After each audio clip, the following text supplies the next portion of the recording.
les esté motivando en el conocimiento de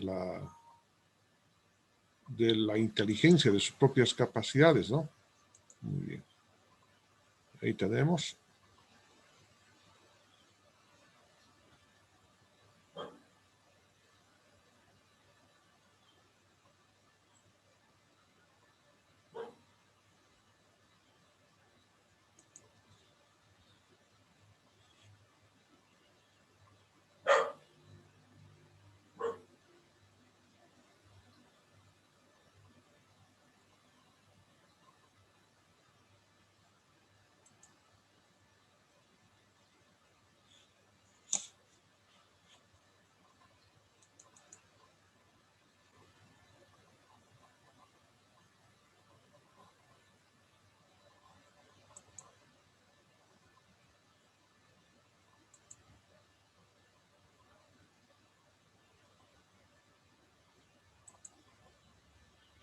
Bueno, hay algunos problemas, creo, referente a la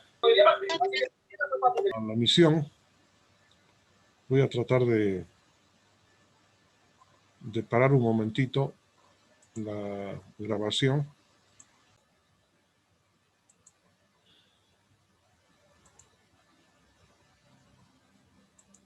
Reanudamos entonces el estudio de la inteligencia lingüística.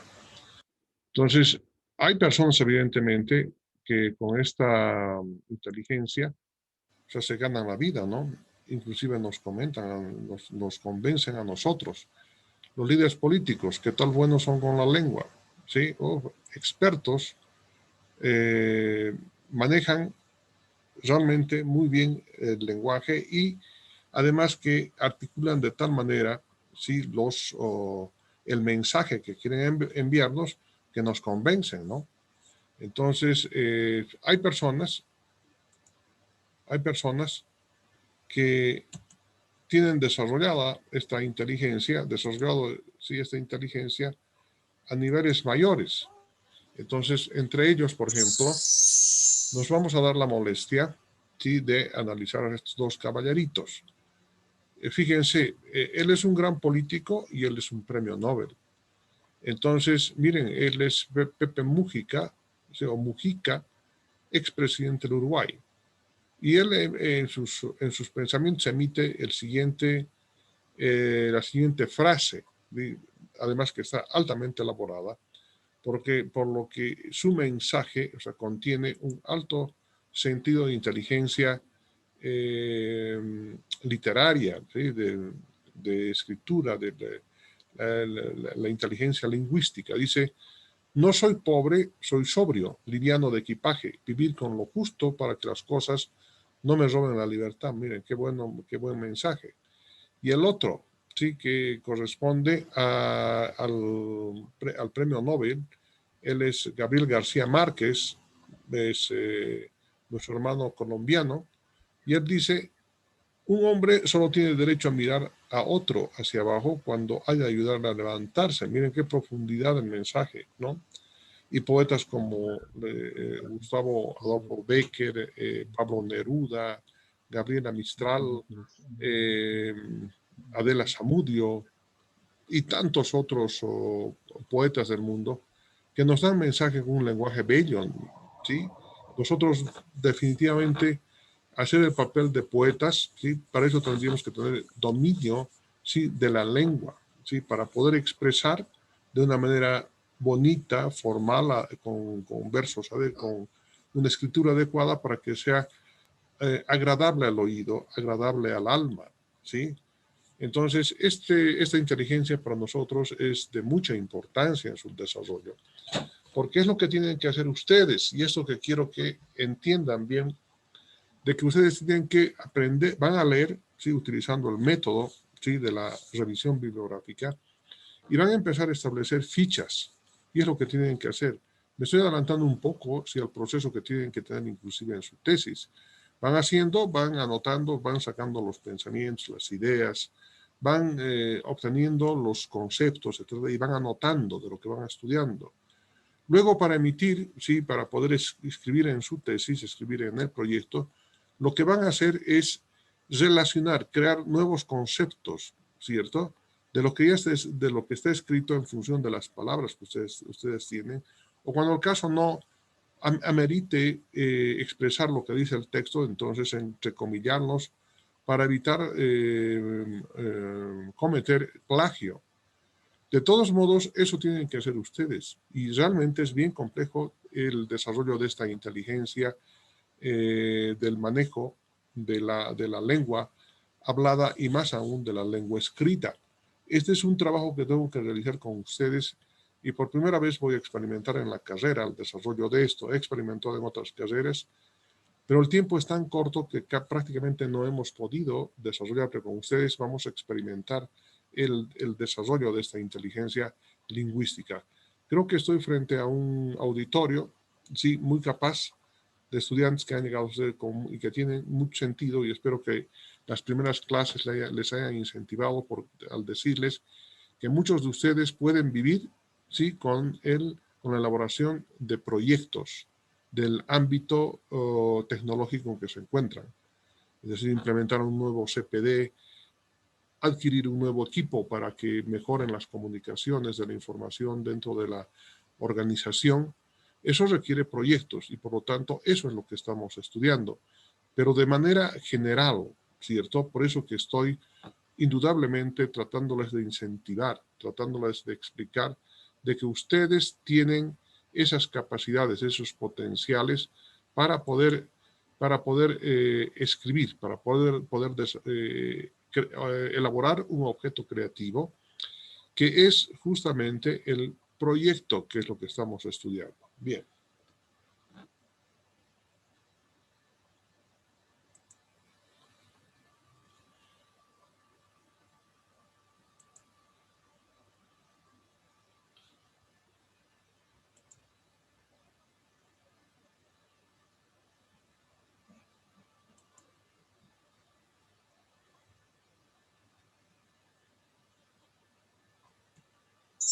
Ahí está. Esta es otra de las grandes inteligencias. Estamos hablando de las 7 inteligencias que ha propuesto Howard Gardner en el trabajo sobre el talento humano, en su investigación sobre el talento humano, que ha desarrollado para la Fundación Fandler de los Países Bajos. La inteligencia espacial sí es la inteligencia que podemos ver sobre todo los ingenieros y los arquitectos, porque podemos pensar en 3 dimensiones, cosa que para otras profesiones no se les permite. Ahora, es importante desarrollar esta inteligencia espacial en el ingeniero de sistemas, por supuesto que sí, y con mayor objetividad aún, porque van a trabajar ustedes en la industria, y en la industria ustedes tienen que ver objetivamente los procesos y en 3 dimensiones. Entonces, veamos esta inteligencia espacial de la que estamos hablando. Dice, es la habilidad para percibir de manera exacta el mundo visual espacial. Por ejemplo, como un cazador, un explorador o un guía, de ejecutar transformaciones sobre estas percepciones. Por ejemplo, como un decorador de interiores, un arquitecto, un artista o un inventor. Esta inteligencia incluye la sensibilidad al color, la línea, la forma, el espacio y las relaciones que existen entre estos elementos. Por eso se llama inteligencia espacial. ¿Quiénes han desarrollado esta inteligencia espacial significativamente? Leonardo da Vinci. ¿Por qué? ¿Sí? Porque Leonardo da Vinci es el creador de una de las obras más importantes de la pintura, ¿no? Que es la Gioconda. Entonces la Gioconda sí tiene un sentido tridimensional, tiene una sonrisa que prácticamente no ha podido ser captado por otro artista, y él ha logrado interpretar, ¿cierto? Desde el espacio, plasmar en la imagen en un plano, ¿sí?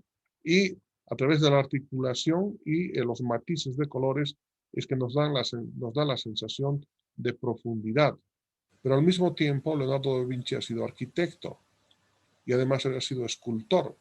Entonces, el hecho de ser solamente escultor también se necesita tener mucha inteligencia espacial, ¿no? Para poder medir y para poder determinar qué es lo que se quiere hacer. Pero en general, esta inteligencia espacial se va formando en el cerebro. Nos imaginamos a través de la imaginación, que es uno de los altas capacidades que tiene el ser humano de poder crear imágenes en su cerebro, pero tridimensionales, como es en el caso que está haciendo este señor al tratar de dar una solución a un problema de tipo tecnológico. Para nosotros es de vital importancia, como les decía, hacer el tratamiento de esta inteligencia espacial. Aquí al lado ustedes tienen al creador de la bombilla eléctrica, ¿no? ¿Quién será el creador de la bombilla eléctrica, estimados estudiantes? ¿Alguno de ustedes puede indicar? A ver, Román Gutiérrez, ¿quién es el creador de la bombilla eléctrica? Creador del fonógrafo. ¿Cómo se llama el señor? Edison. Thomas Alva Edison, correcto, muy bien. Y Thomas Alva Edison ha realizado algo así como 1000 o 10.000 inventos, ha patentado. Y no solamente es la bombilla eléctrica. Este señor también ha colaborado, sí, con el desarrollo del cinematógrafo. Ha colaborado con la creación, sí, del desarrollo y de los primeros reproductores de discos, ¿no? Entonces, como ven, el mundo, el ingeniero necesita desarrollar esta capacidad espacial y es lo que yo necesito que ustedes puedan desarrollar en su cerebro, porque el proyecto tienen que elaborarlo en su cerebro, ¿no? Sobre todo en la parte de ingeniería, tienen que elaborar ahí, ¿no? Pensar dónde va a estar el CPD, dependiendo en qué tipo de negocio quieren desarrollarse, ¿no? Pero me gustaría que se desarrollen más en el ámbito de su profesión. La inteligencia musical, ¿sí? Es una inteligencia muy especial, es una capacidad que muy pocas personas pueden desarrollar. No todos no tenemos oído, ¿sí? Ni tampoco tenemos voz para poder hacer esas inflexiones. Pocas personas sí pueden lograr. En la noche de ayer, no sé si ustedes vieron el canal 11, se presentó Luis Eduardo, Jorge Eduardo, ¿sí? El que canta las cumbias, que eso nos encanta a todos, ya está un poquito viejito, pero fíjense, él una persona inteligente musical, tiene su propia característica, ha desarrollado. Las personas que tocan guitarra es que han desarrollado la inteligencia musical. Dice, es una capacidad innata, pues muy propia. No todas las personas tenemos esa capacidad, les comento, para poder interpretar, manejar e identificar diversos sonidos y percibir sus elementos, intensidad, dirección, tono, timbre y frecuencia, así como el poder distinguir un sonido entre otros a la vez. Entonces ustedes se pueden imaginar, ¿sí? Las personas que son jurados, ¿sí? Cuando van a cantar por un premio o algo así, o sea, una serie de elementos, ellos cuestionan y les informan a las personas, a los concursantes, sobre una serie de elementos que tienen que mejorar. Hechos que nosotros, las personas que no conocemos de música, no podemos interpretar. A mí me parecen todos que cantan bien, pero ellos indican, si no hay inflexión, tiene que subir la nota, que un poco más, que etcétera, porque tienen la percepción de los sonidos de una manera muy distinta a la nuestra. La inteligencia musical entonces también había sido una inteligencia aparte, ¿no?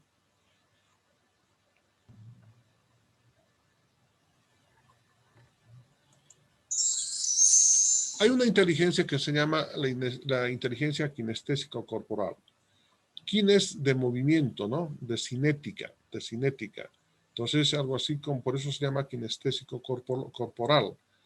Esta, esta parte de la inteligencia nos va a permitir rendirle en nuestra memoria, ¿sí? Un momentito a Diego Alberto Maradona cuando todavía era jovencito, ahí vistiendo la casaca de la selección argentina, ¿sí? Cuando les han ganado a los ingleses después de la guerra de las Malvinas, les ganaron 3-2, ¿sí? Y el héroe del partido fue Diego Alberto Maradona, ya por 1986, si no me equivoco, en un campeonato en Alemania, o no me acuerdo exactamente, pero fue realmente una maravilla. Pero, ¿qué característica tiene, pues, Diego Alberto Maradona?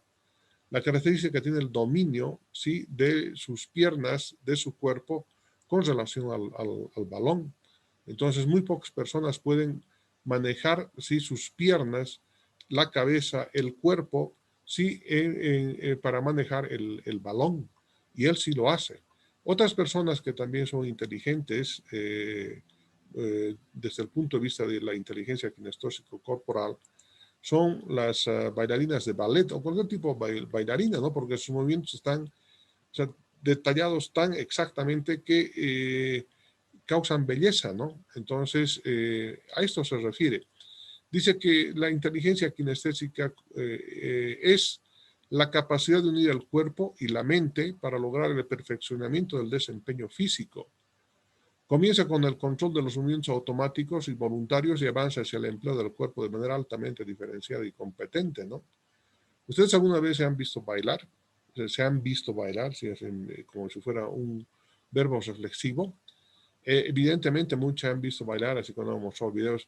¿Qué tal feo bailamos? ¿Sí? Descompasados. Algunos más que otros, por supuesto. Hay otros que le meten nomás, pero ya pasan ya de lo interesante a lo ridículo también. Pero cuando ustedes ven ya personas que pueden, que bailan así profesionalmente, ya definitivamente ya no tenemos ya ni ganas de entrar a la pista, ¿no? Para ser ridículo. Pero lo cierto es, ¿y cómo han logrado esas personas? A través de entrenamiento, ¿no? De entrenamiento. Acá está Mariela González, ¿sí? La que era bailarina del Ballet Nacional con su ex esposo, acá bailando en el Ballet Nacional, y por supuesto lograban aplausos porque ellos para llegar a ese nivel han tenido que entrenar mucho, ¿no? Han tenido que estudiar para mejorar esta inteligencia kinestésico corporal. Alguna vez han puesto a jugar fútbol, varias veces, ¿no? Alguna vez han logrado hacer el fútbol como Maradona, ¿sí? No, no ven. ¿Por qué razón? Porque no hemos tenido la suficiente capacitación para llegar hasta esos niveles, ¿no? Otra vez. Estamos con esta dificultad desde hace un momento atrás. Aquí estamos.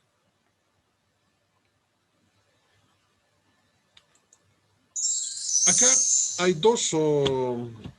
hay dos inteligencias, la inteligencia intrapersonal y la interpersonal, y las dos conjuntas, ¿sí?, se denominan inteligencia emocional, que también ha sido estudiado por otro famoso psicólogo, ¿sí?, de la Universidad de Nueva York. En este momento se me ha ido el nombre, tal vez por acá lo veamos, pero se trata de, la intrapersonal es del control personal, ¿sí?, del control personal, del conocimiento de las capacidades que tenemos, pero básicamente para controlarnos a sí mismos, para controlar los estados emocionales, ¿sí? Los estados emocionales como el temor, ¿sí?, el miedo, y otros más son negativos al momento del proceso, de llevar adelante el proceso de aprendizaje. Además, esta capacidad de poder manejar, ¿sí?, el pensamiento y lo que tenemos que hacer o decir, ¿sí?, ese control es el control de la inteligencia interpersonal, de lo que nosotros nos manejamos a sí mismos para nuestro desenvolvimiento, sí, como personas en la comunidad. Dice, incluye nuestros pensamientos y sentimientos, se refiere a la autorreflexión, la metacognición y la autopercepción que una persona tiene de sí misma. Hay un filósofo griego que dice, conócete a ti mismo, Sócrates, ¿verdad? Entonces, desde esa época han venido explicando, ¿sí?, los filósofos, después los psicólogos en el anterior siglo y en el actual, que las personas, si quieren tener éxito en la vida, tienen que tener conocimiento de sus capacidades y además control de los mismos, ¿sí? Y hay personas que se descontrolan, por supuesto, hay personas que se descontrolan. Empiezan a gritar, empiezan a insultar, ¿cierto? Empiezan a agredir. ¿Por qué razón? Porque no tienen control de sí mismos. A eso se refiere. Y ahí está Mahatma Gandhi como una fotografía emblemática ¿sí? de la persona más inteligente desde mi punto de vista que ha manejado la inteligencia intrapersonal. Mahatma Gandhi es un abogado hindú que estudió en Londres al volver a su patria antes de la Segunda Guerra Mundial y después de ella. Dijo, o sea, podemos llegar a una transición a convertirnos en un país independiente, porque en ese momento eran virreinato del Reino Unido. Entonces él, a través de sus huelgas de hambre, a través de acciones completamente pacíficas, es que logró, ¿sí? La libertad, la liberación, la independencia de la India del poder británico. Entonces, ¿a través de qué? De su autocontrol. Y veamos qué dice entonces acerca de la inteligencia intrapersonal. Es el conocimiento de los aspectos internos de una persona, el acceso a la propia vida emocional, a la propia gama de sentimientos, la capacidad de efectuar discriminaciones entre ciertas emociones que son malos o buenos, ¿no? Ponerles un nombre y recurrir a ellas como medio de interpretar y orientar la propia conducta. Hablemos de la inteligencia de nuestra conducta, de nuestro comportamiento. El manejo de la inteligencia intrapersonal es muy importante para un estudiante, pero cuando la persona quiebra emocionalmente, entonces ya la persona ya no tiene dominio de sí mismo, por lo tanto no tiene control y por lo tanto no puede actuar. Si algo es cierto,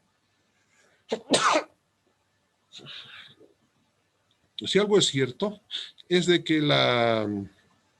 que esta inteligencia intrapersonal, ¿sí? Tiene que estar muy, muy, muy desarrollado porque las personas, la vida se presenta con una serie de vallas que hay que saltarlas, ¿cierto? Hay que evadirlas. Pero hay algunas personas que no se han preparado lo suficiente, ¿sí? Como para poder evadir, es decir, la preparación que tenemos en la vida.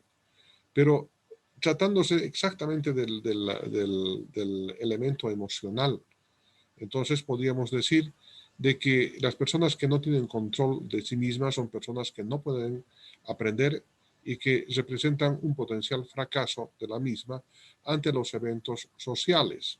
Solamente las personas que tienen una inteligencia superior, una inteligencia intrapersonal, las que toman las decisiones de seguir adelante, las que ponen el ñeque, las que tienen la voluntad, son las personas que siguen adelante. Pero juntamente con esto existe otra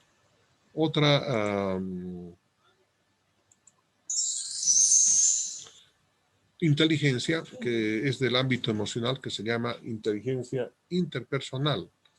Y la interpersonal es la inteligencia que le permite a la persona relacionarse con los demás, de ser empáticos, de caer empáticos, de crear simpatía y evitar la antipatía.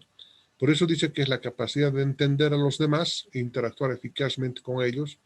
Incluye la sensibilidad de expresiones faciales, la voz, los gestos y posturas y la habilidad para responder. Es muy importante el desarrollo de la inteligencia interpersonal, sobre todo en el campo de la ingeniería, porque los ingenieros no somos personas sí, que nos disponemos a hacer interpretaciones teóricas, ¿cierto? Sino más bien objetivas y prácticas.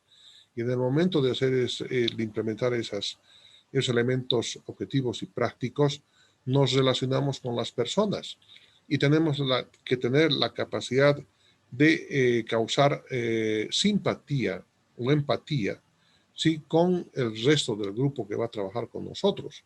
Los ingenieros trabajamos normalmente con grupos multidisciplinarios, entonces necesitamos, ¿sí?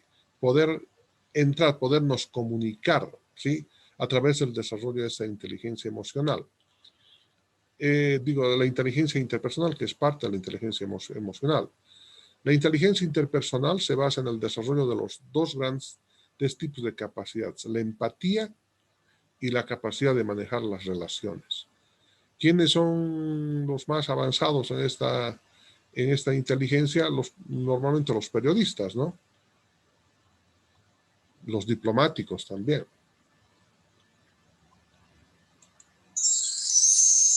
Ahora sí, vamos a pasar, nos estamos adelantando bastante, pero creo que es necesario para, si puedo darles un poquito más de tiempo para desarrollar el examen que les he pedido, que es importante para seguir avanzando hacia adelante. Vamos a ver entonces, hasta el momento hemos estudiado, ¿sí? Y deben ustedes admitir que así ha sido, todo lo referente a la inteligencia. Entonces haremos un breve resumen acá, antes de pasar a ver ya la creatividad.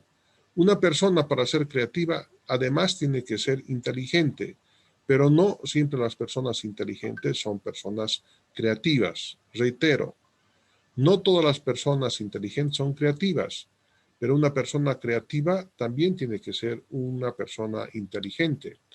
Entonces dice, haremos un repaso, ¿cierto? La persona para ser inteligente, en primer lugar, tiene que tener las capacidades cognitivas en perfecto estado de funcionamiento. Primero, los órganos sensores tienen que estar adecuadamente entrenados para poder tener una sensación del fenómeno que se produce fuera de nosotros de una manera más concreta, objetiva y real, lo cual significa que los órganos sensores tienen que estar adecuadamente entrenados y poder pasar a la siguiente fase, que es la percepción. Entonces, nosotros percibimos un mismo problema de manera completamente diferente a la que tiene el vecino. Por eso que cuando les mostré esas dos imágenes, ¿sí? Del cáliz y del viejito que tiene una barba, algunos interpretaron de una y otras personas de otra manera. ¿Por qué? Porque tienen diferentes alcances de percepción que están mediados por algunos elementos, algunos cristales que son de tipo cultural, de tipo religioso, etcétera, ¿no?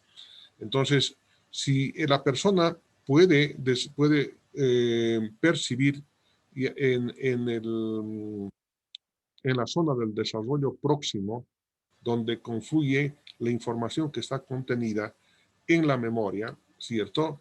Y se conjunciona con la sensación, entonces percibe de alguna manera el fenómeno, ¿de acuerdo? Bien. Y esta percepción, ¿sí? Se hace a través de el manejo del pensamiento. Y el manejo del pensamiento se realiza a través de un determinado lenguaje, ¿sí? Y ese lenguaje puede ser una lengua, pero también puede ser un lenguaje de señas, ¿no? Del 1001 podría ser.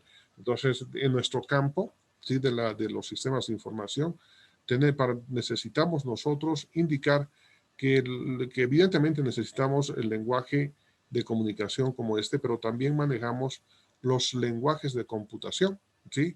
Que son instrucciones que sirven para poder desarrollar programas, para poder realizar cálculos, etc. Muy bien. Entonces, si el pensamiento y conocemos una lengua, manejamos un lenguaje específico y desarrollamos pensamientos, entonces también podemos desarrollar imaginación. Entonces, si desarrollamos la imaginación, ¿cierto? Entonces ya podemos crear. Y ese tiene que ser el objetivo nuestro. Tenemos que crear.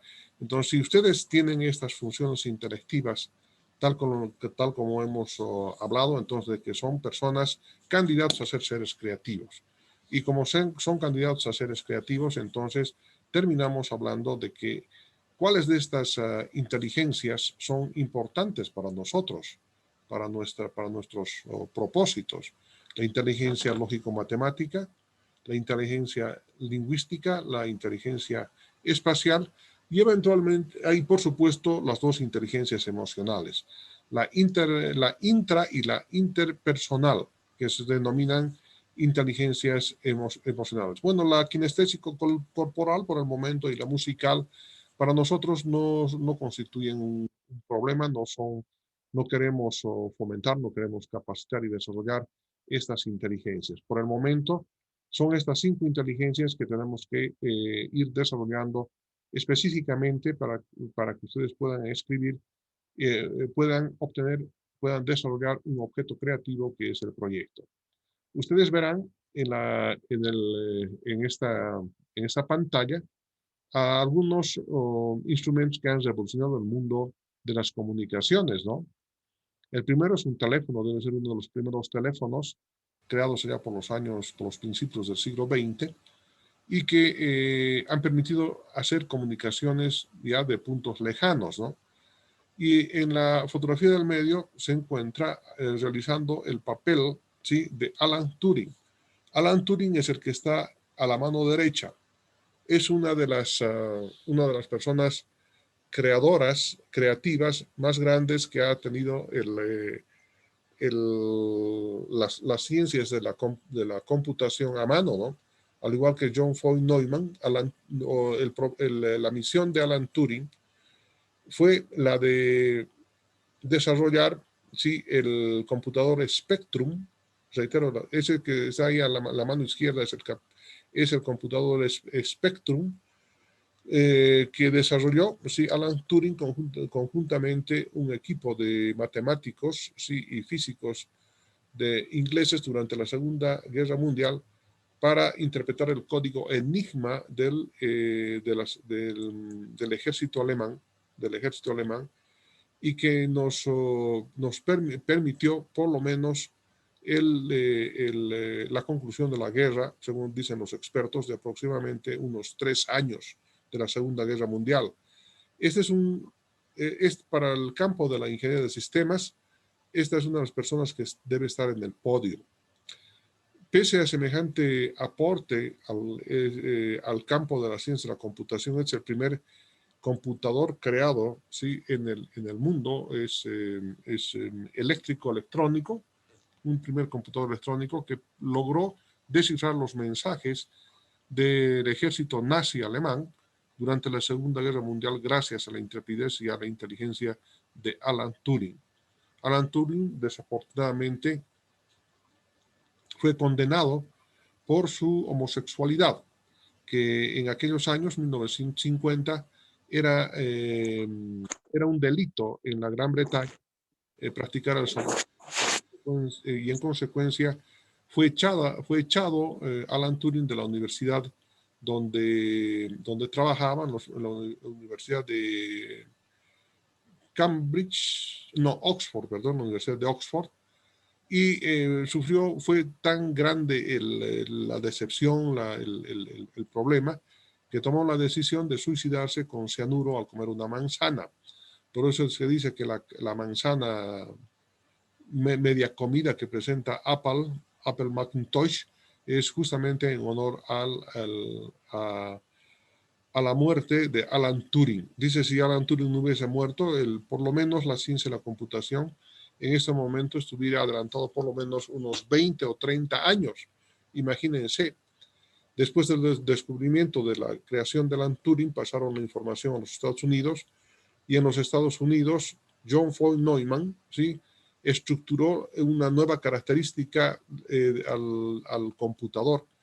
Se empezó a comunicar con él utilizando ya no programas cerrados en hardware, sino a través de la comprensión del computador con el criterio de la memoria RAM. Y la memoria RAM es justamente lo que en el cerebro humano es la zona de desarrollo próximo, es decir, donde trae la información que está contenida en las bases de datos, hace las operaciones y las secuencias lógicas que se le entrega con la información que está entrando, y por supuesto tiene una salida.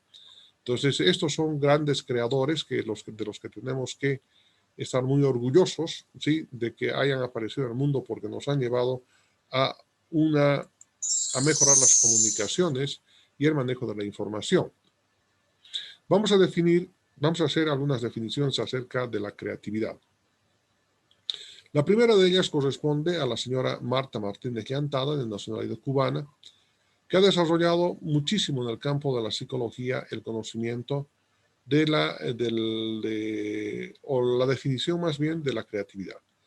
Dice Marta Martínez Llantada que la actividad creadora es una relación compleja del hombre con la realidad en la que se integran los procesos intelectual, volitivo y emocional, y que permite producir valores materiales y espirituales cualitativamente nuevos. Para nosotros, bajo esta concepción del concepto de creatividad, dice que se produce en el ser humano. Por supuesto que tiene que producirse en el ser humano. Y que, dice, es una realidad en la que integran tres procesos. El proceso intelectual, sí, que es el proceso cognitivo, lo que conozco, la inteligencia, que es el tener que hacer. Y con el debe hacerse, que es el proceso volitivo, y con el proceso objetivo del querer hacer. Si en la personalidad del ser humano estas tres esferas, ¿sí?, de la personalidad funcionan en conjunción, entonces se produce voluntad para poder hacer algo y para poder crear algo nuevo. Por eso que así se expresa en la definición Marta Martínez Llantada, y vamos a volver a leer para poder comprender con los conceptos que acabamos de comprenderlos. Dice, la actividad creadora, lo que ustedes van a hacer con su proyecto, es una relación compleja del hombre con la realidad en la que se integran los procesos intelectual, ese de acá, volitivo, de voluntad, y emocional, ¿sí?, del querer, donde hay temores, el vencimiento, ¿no? Y permite crear valores materialmente y espiritualmente nuevos. Por eso, para ser creador, o sea, tiene que haber una calma conciencial. Es una situación en la que estos tres elementos se conjuncionan y que elevan al ser creador a producir nuevos elementos para la sociedad. En el campo de la pedagogía, donde estamos nosotros presentes, la actividad creadora es por esencia, la pedagogía es por esencia creadora. Lo que estamos haciendo en este momento también, estamos usando algunos elementos para crear, ¿sí?, estos cuadritos, para hacerles comprender, ¿sí?, el propósito de esta conferencia.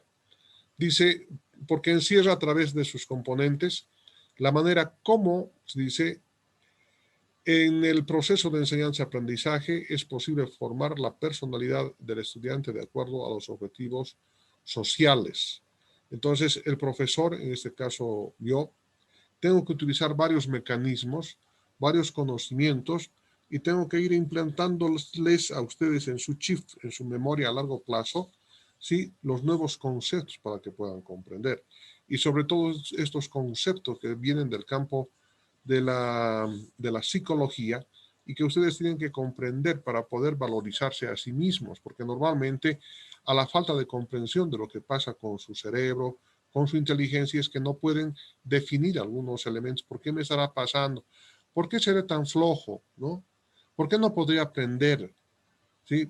¿Cómo va a poder aprender si una señorita está enamorada hasta los pies de su enamorado y ese joven ocupa, o sea, todo el tiempo en su memoria, ¿no? Ahí está dando vueltas y es obsesivo, ¿no? ¿A qué hora vendrá? ¿Con quién estará? Me está engañando, ¿sí?